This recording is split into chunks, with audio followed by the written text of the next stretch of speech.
Tuhan yang diambil dari kitab Ulangan pasalnya yang ke-6 ayat 1 sampai ke-7.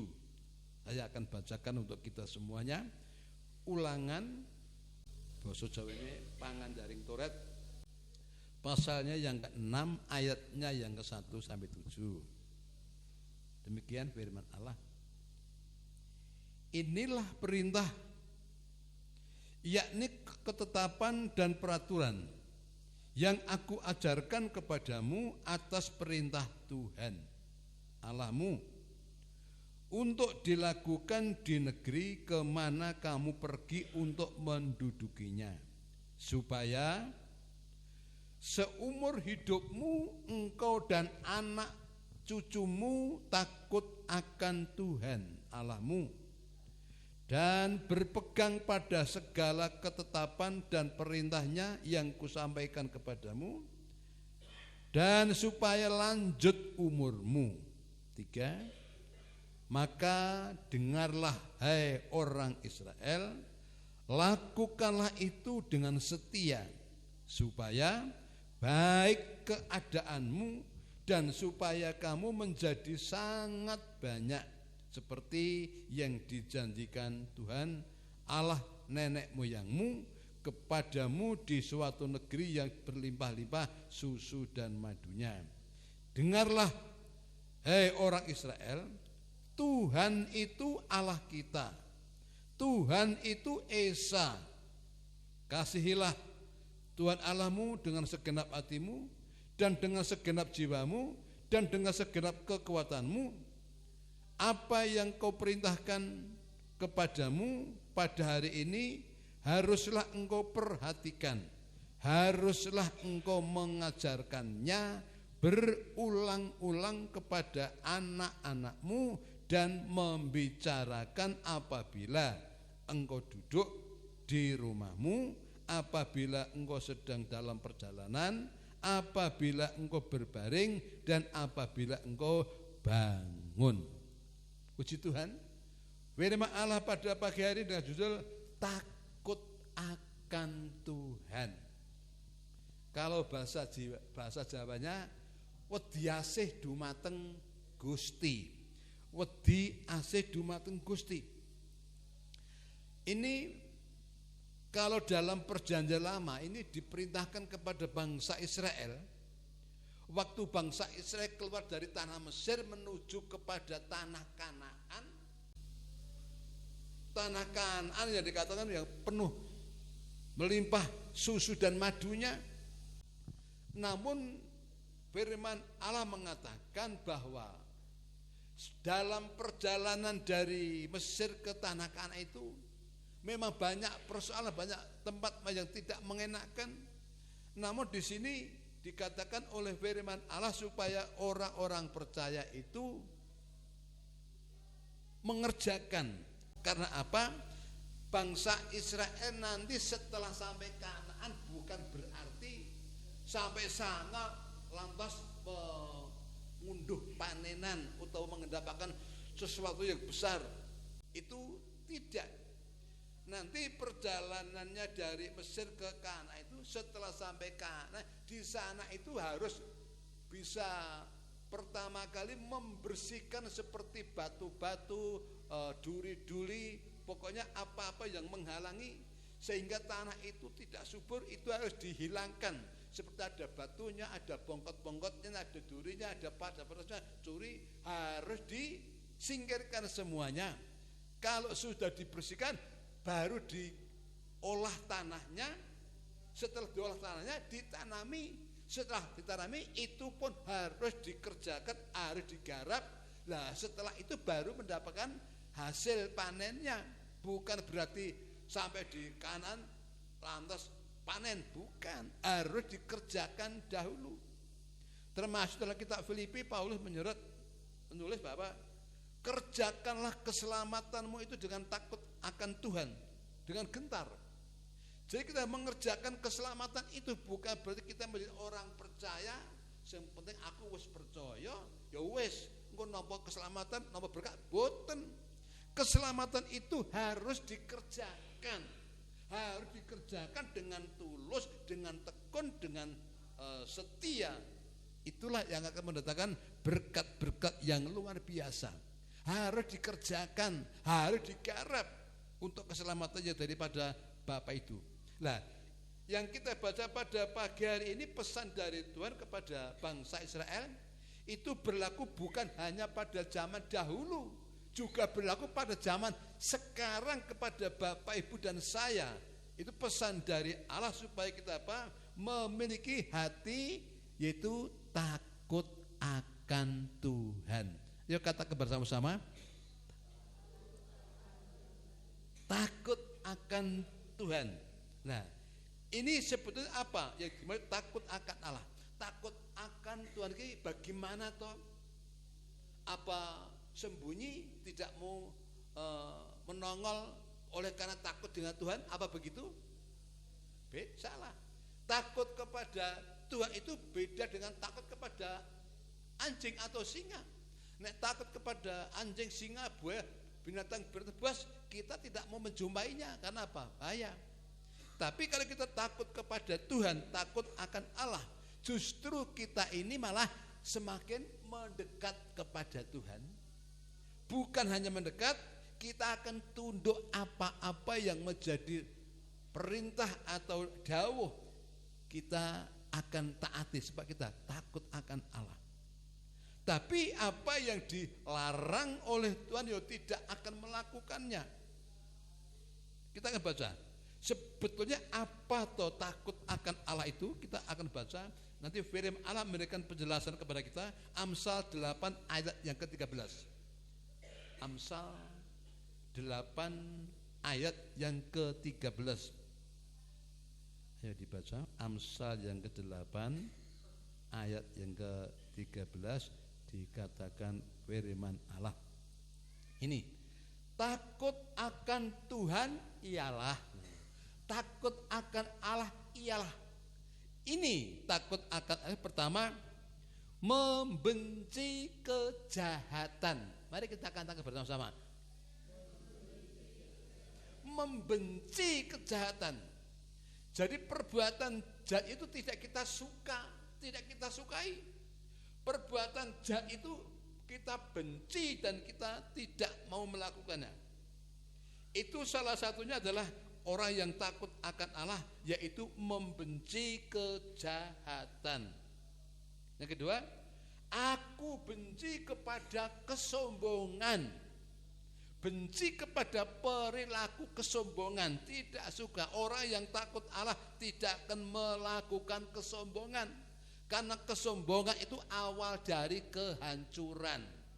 Jadi kalau orang yang diberkati tumbuh rasa sombong, sombong itu awal dari kehancuran. Maka orang yang takut akan Allah itu membenci kesombongan atau kecongkaan. Congkak itu merasa pengpengan, merasa kuat. Aku bisa tanpa Tuhan pun aku bisa berjalan, aku bisa hidup, aku bisa menjalaninya. Itu orang-orang congkak, merasa mampu, merasa bisa, merasa super. Ini orang yang takut akan Allah itu tidak suka kesombongan, tidak suka kecongkaan, dan juga tidak suka laku yang jahat. Bahkan ada orang yang menjauhi dengan perbuatan-perbuatan jahat itu dijauhi. Karena apa? Karena tidak baik atau berdosa. Dan lagi mulutnya tidak penuh dengan tipu muslihat. Orang yang takut akan Allah itu tidak suka mengeluarkan kata-kata yang tipu muslihat, yang tidak jujur. Orang yang takut akan Allah selalu berkata dengan kalau iya katakan iya, kalau tidak katakan tidak. Makanya ini perlu sekali kita orang-orang percaya ini memiliki sikap hati yang takut akan Tuhan. Wediasih dumateng Gusti menika sangat-sangat penting. Bapak Ibu yang kami cintai dalam Tuhan, ini perlu kita miliki, bukan hanya kita yang memilikinya, Tapi dengan takut akan Allah ini perlu kita ajarkan, perlu kita berikan kepada anak cucu kita, supaya anak cucu kita pun juga memiliki sifat atau karakter yang takut akan Tuhan. Wediasih dumateng Gusti. Wah, orang kalau sudah punya sifat wediasih Gusti, takut akan Allah. Ini yang luar biasa, hidupnya sudah mapan deh.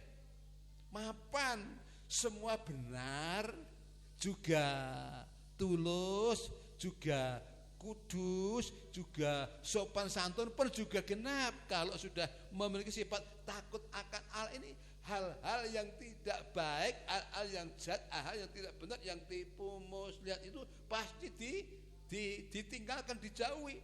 Hidupnya selalu benar. Maka takut akan Allah ini perlu kita ajarkan kepada anak cucu kita. Jadi anak cucu kita tidak hanya kita berikan yang penting sekolah tak sanggone, tak kasih makan, tak kasih pakaian, tak kasih tempat, tak kasih rumah. Bukan hanya itu saja. Itu juga baik atau perlu. Tapi ada yang lebih perlu lagi yang bermanfaat bagi anak kedepannya, yaitu kita bisa mewariskan atau bisa mengajarkan takut akan Tuhan. Ditanamkan dalam hati anak-anaknya. Ayat yang ke-7, mari kita baca. Dalam kitab Ulangan 6 ayat yang ke-7 tadi dikatakan, Ulangan 6 ayatnya yang ke-7. Ini sangat perlu kepada kita, kepada anak-anak kita. Nah, ini ayat 7. Haruslah engkau mengajarkannya berulang-ulang kepada anak-anakmu dan membicarakannya apabila engkau duduk di rumahmu, apabila engkau sedang dalam perjalanan, apabila engkau berbaring, dan apabila engkau bangun. Jadi tentang takut akan Allah ini perlu kita tanamkan kepada hati anak-anak dan cucu kita, supaya anak-anak cucu kita ini memiliki karakter takut akan Allah. Sebab ini sangat penting dan sangat bermanfaat kepada anak-anak kita ke depan. Kalau kita sudah menanamkan benih takut akan Allah, anak itu akan memiliki masa depan yang cerah, memiliki masa depan yang gilang gemilang. Kalau kita sudah menanamkan itu benih, yaitu firman Allah, itu takut akan Allah. Maka dikatakan haruslah takut akan Allah ini kita ajarkan kepada anak kita berulang-ulang. Berapa kali Bapak Ibu? Berulang-ulang lagi berapa kali? Banyak kali. Selalu kita ajarkan takut akan Allah kepada anak kita, ben memiliki karakter takut akan Tuhan. Wayah tadi dikatakan diajarkan waktu kita duduk di rumah, makan bareng-bareng, minum bareng-bareng, bukan hanya membicarakan sinetron atau film-film yang lain, bukan, tapi bertanamkan benih takut akan Allah kepada hati anak atau cucunya, supaya bisa tertanam dalam hatinya. Pada waktu duduk di rumah, apabila engkau sudah dalam perjalanan, tidak ngomong yang lain, tidak ngomong ke saudaranya, ngomong ke tetangganya, ngomong kejelekan orang, tidak. Tapi ceritakan masalah takut akan Allah kepada anak cucu kita. Dan juga pada waktu berbaring bersama-sama, mungkin cerita tidak hanya diceritakan dongeng kancah nyolong timun atau yang lainnya, tapi ceritakan masalah takut akan Tuhan. Jadi baik sore, baik siang, malam, setiap ada kesempatan, itulah saatnya kita menanamkan benih takut akan Allah. Ben itu menjadi modal untuk anak cucu kita. Nek kita biar wah sing tak kayak makan, sing tak kayak sangut, duit, yus. Nah ini yang kurang apik, tapi kurang tepat, kurang benar sebagai orang-orang percaya. Kita harus menanamkan benih firman Allah.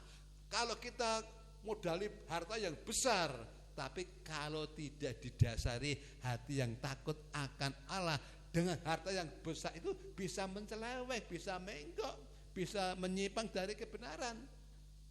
Tapi kalau kita dasari modal takut akan Allah, menjauhikan segalanya perbuatan-perbuatan jahat, tipu muslihat tidak ada dalam mulutnya, semua berlaku benar. Nah ini bagus sekali. ditambahi modal. Nah, kalau ada modal harta juga lebih bagus. Tapi yang paling penting adalah modal kebenaran, takut akan Allah supaya dimiliki oleh anak cucu kita. Amin Bapak Ibu. Amin Bapak Ibu. Takut akan Allah ajarkan kepada anak dan cucu kita semuanya. Nah, sekarang akan saya sampaikan apa-apa yang diterima kalau orang itu dari kecil sudah ditanami bibit atau benih takut akan Allah, akan mendapatkan berkat apa? Mesti begitu. Itu apa? Takut akan Allah. Nek kita tidak tahu, makanya takut akan Allah seolah-olah tidak perlu dimilikinya, tidak perlu diajarkan kepada anak cucu kita. Karena apa? Tidak tahu. Nah, supaya kita bisa mengajarkan, kita harus tahu dulu apa pendapatnya, apa yang diperoleh kalau kita ini sudah memiliki sifat takut akan Allah. Yang pertama, berkat-berkatnya dari takut akan Allah yang pertama adalah dalam Amsal 10 ayat yang ke-27. Ini adalah berkat yang pertama, Amsal 10 ayat yang ke-27 dikatakan firman Allah. Nah, berkat yang pertama adalah takut akan Tuhan ini memperpanjang umur. Nah, Amsal 10 ayat 27. Takut akan Tuhan memperpanjang umur. Takut akan Tuhan napa Bapak Ibu? Ndawake umur. Ndawake umur. Takut akan Allah itu memperpanjang umur. Jadi perlu sekali takut akan Allah ini ditanamkan kepada anak cucu kita, supaya anak cucu kita memiliki apa? Panjang umur.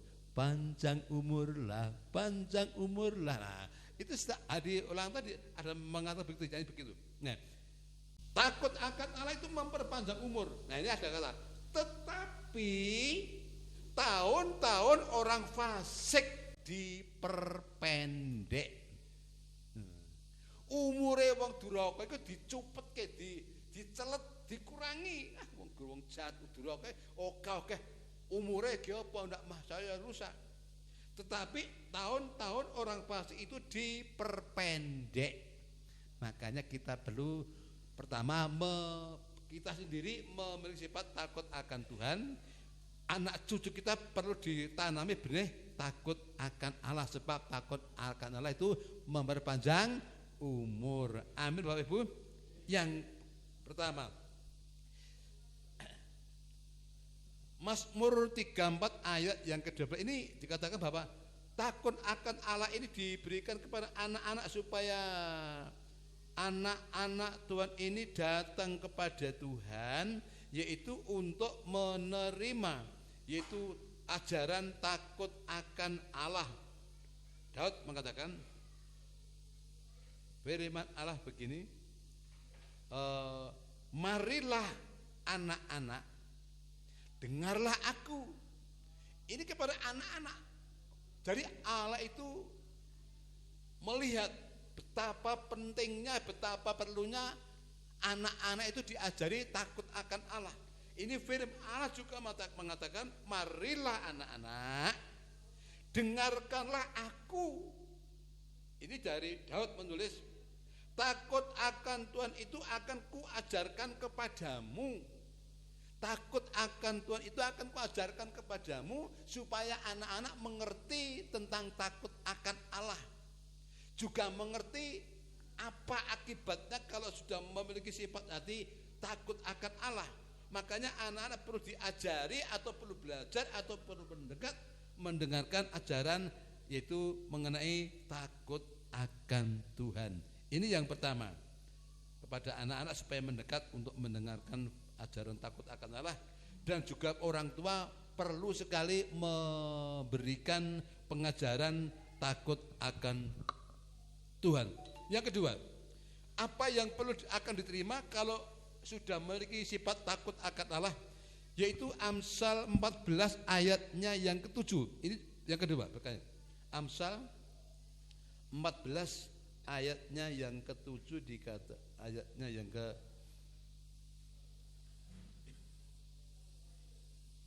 27. Nah, demikian. Amsal 14 ayat 27. Takut akan Tuhan adalah sumber kehidupan, sehingga orang terhindar dari jerat maut. Jadi takut akan Allah ini akibatnya itu menjadi sumber kehidupan, sumber urip, orang sumber pati, sumber urip. Nek sumber pati kejahatan, itu sumber pati. Ini takut akan Allah adalah sumbernya kehidupan. Jadi oleh karena kita melakukan takut akan Allah utawi wedya dumateng Gusti menika, kita memiliki sumber kehidupan, sumber hidup kalau kita sudah memiliki takut akan Allah. Itu yang kedua. Nah, sekarang yang ketiga, apa yang perlu kita miliki kalau kita sudah memiliki sifat takut akan Allah? Yaitu kita akan dijamin semuanya. Baca Mazmur 34 ayatnya yang ke-10 dikatakan oleh firman Tuhan. Mazmur 34 ayat yang ke-10 dikatakan firman Allah demikian.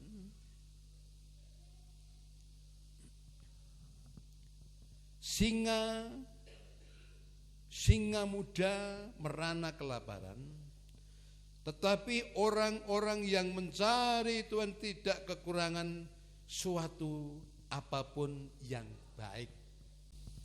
Yang mencari Tuhan itu termasuk orang yang takut akan Allah. Orang yang takut akan Allah dikatakan tidak akan mengalami kekurangan sesuatu pun yang baik.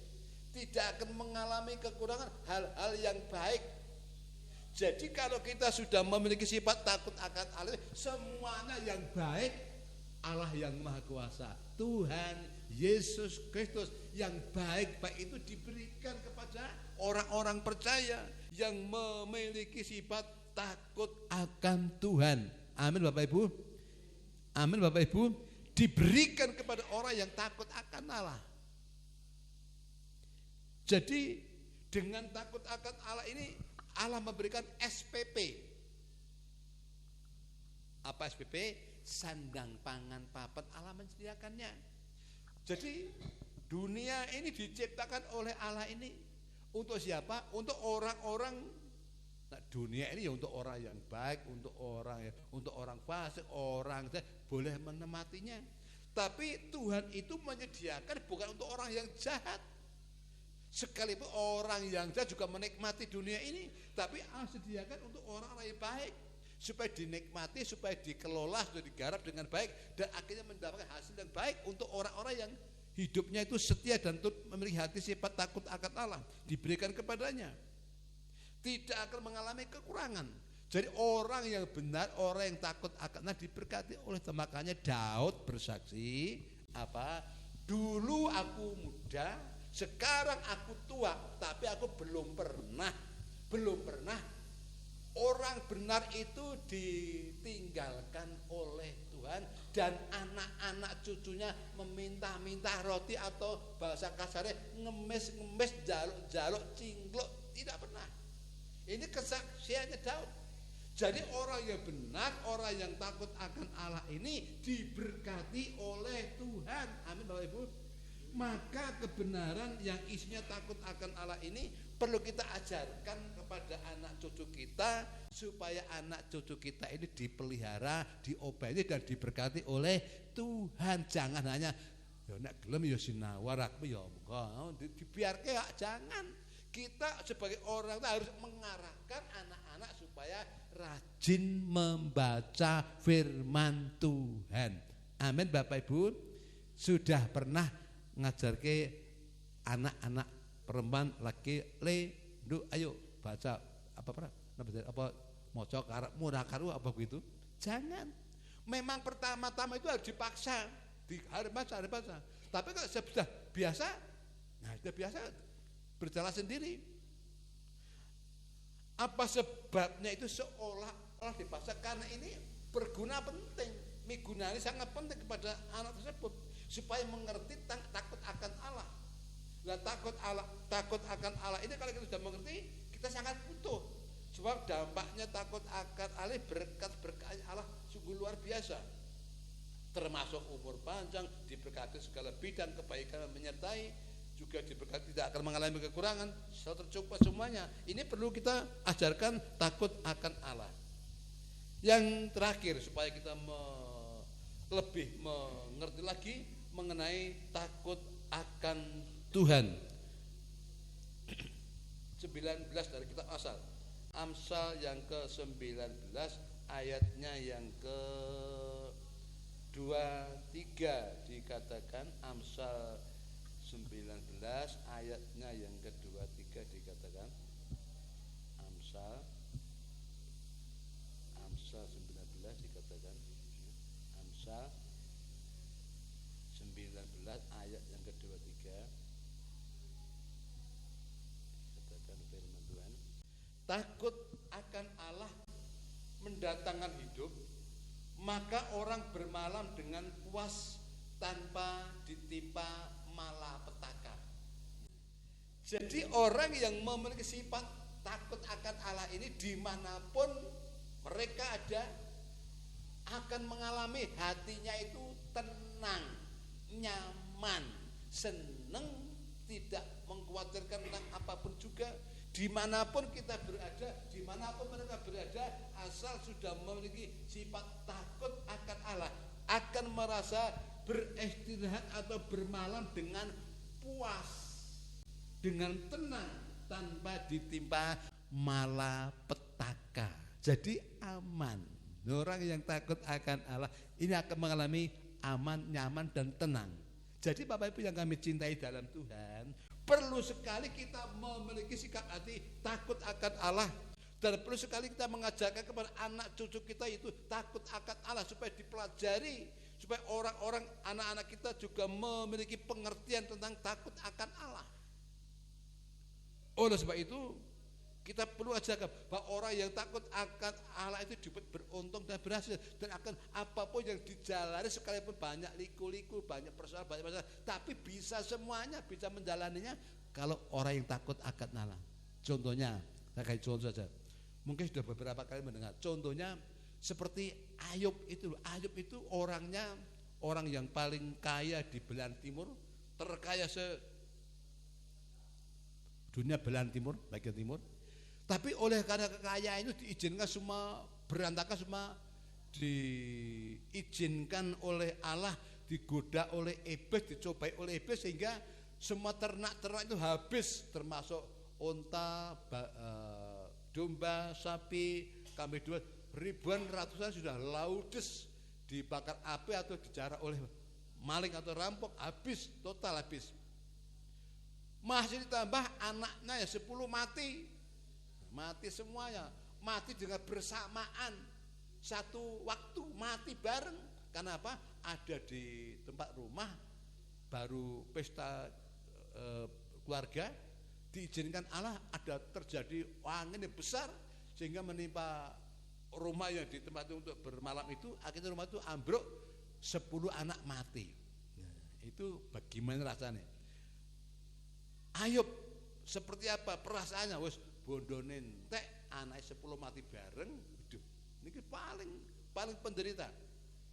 Masih ditambah lagi terakhir hidup tubuhnya mengalami penyakit borok atau bara yang sudah nyemplek tubuhnya dan gelungsa di bawah abu sampai kerok-kerok, rasanya enggak karu-karuan. Nah ini seandainya itu dipikir tidak memiliki hati takut akan Allah, sudah murtad. Rasa Tuhan, rasa gereja, rasa ngabektian. Aku ngabekti, aku ini dijadi kaya ngene, mesti begitu. Tapi Ayub tidak. Lah, yang merasakan seperti itu kan istrinya.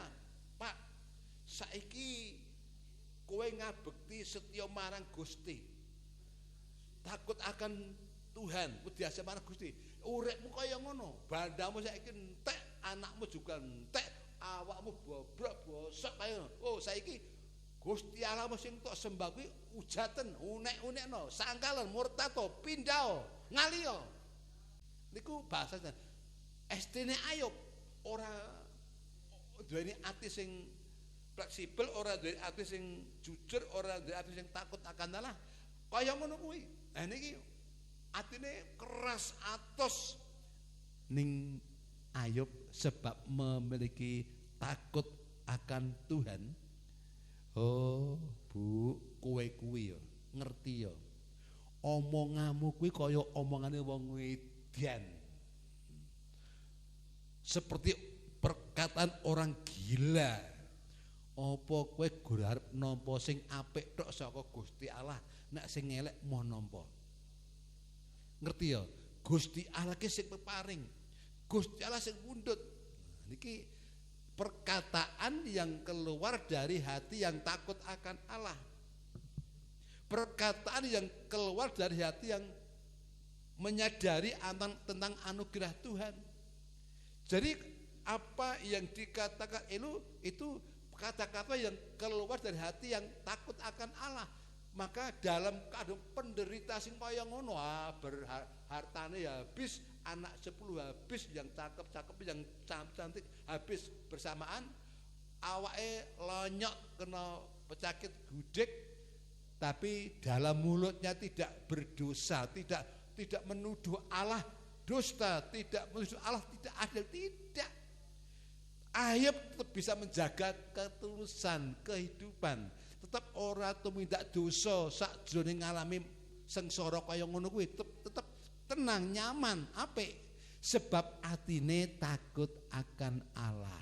Coba upama ora duwe takut akan Allah, wes sudah nuduh Tuhan jahat, Tuhan tidak benci, Tuhan tidak senang kepada saya, Tuhan benci kepada aku, mesti begitu. Tapi Allah tidak, dalam mulutnya tidak keluar dosa apapun, tetap mulus, tetap apik. Istrinya yang apa ya, yang keras atau yang wangkot sehingga menyalahkan Tuhan, menyalahkan Ayub, suruh pindah, suruh mundur, suruh stop, sanggup baktian. Itu istri Ayub.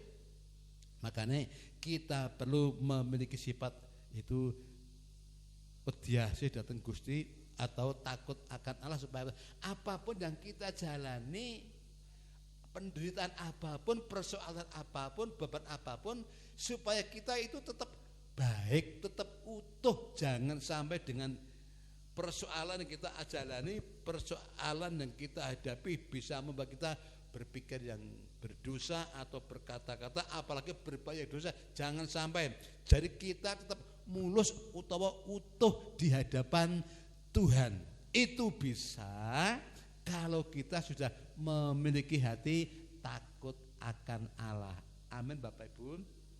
Takut akan Allah ini mari monggo kita bareng-bareng kita tularkan, kita impartasikan kepada anak-anak cucu kita, ben anak cucu kita juga memiliki hati takut akan Allah. Bukan hanya kita semuanya yang memiliki, tapi anak kita belum. Jangan, harus kita tularkan, kita impartasikan kepada anak cucu kita, supaya anak cucu kita juga memiliki hati yang takut akan Allah. Dan akhirnya janji-janji yang beberapa hal ini, termasuk umur panjang, termasuk kehidupan, termasuk tidak akan mengalami kekurangan, juga mengalami hidup tenang, dimiliki oleh anak cucu kita dari sekarang sampai selama-lamanya.